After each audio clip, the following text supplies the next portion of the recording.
بسم الله الرحمن الرحيم يسبح لله ما في السماوات وما في الأرض الملك القدوس العزيز الحكيم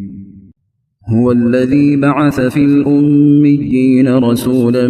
منهم يتلو عليهم آياته ويزكيهم ويعلمهم الكتاب والحكمة وإن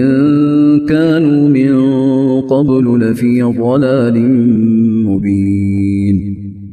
وآخرين منهم لما يلحقوا بهم وهو العزيز الحكيم ذلك فضل الله يؤتيه من يشاء والله ذو الفضل العظيم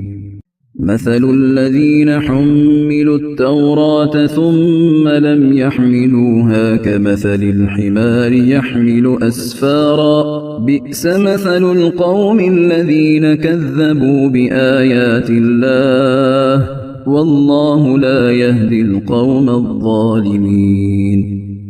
قل يا أيها الذين هادوا إن زعمتم أنكم أولياء لله من دون الناس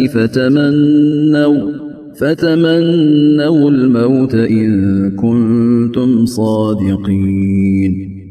ولا يتمنونه أبدا بما قدمت أيديهم والله عليم بالظالمين قل إن الموت الذي تفرون منه فإنه ملاقيكم ثم تردون إلى عالم الغيب والشهادة فينبئكم بما كنتم تعملون يا أيها الذين آمنوا إذا نودي للصلاة من يوم الجمعة فاسعوا إلى ذكر الله وذروا البيع ذلكم خير لكم إن كنتم تعلمون فإذا قضيت الصلاة فانتشروا في الأرض وابتغوا من فضل الله واذكروا الله كثيرا لعلكم تفلحون وإذا رأوا تجارة أو لهوا انفضوا إليها وتركوك قائما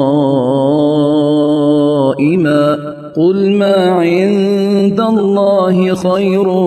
من اللهو ومن التجارة والله خير الرازقين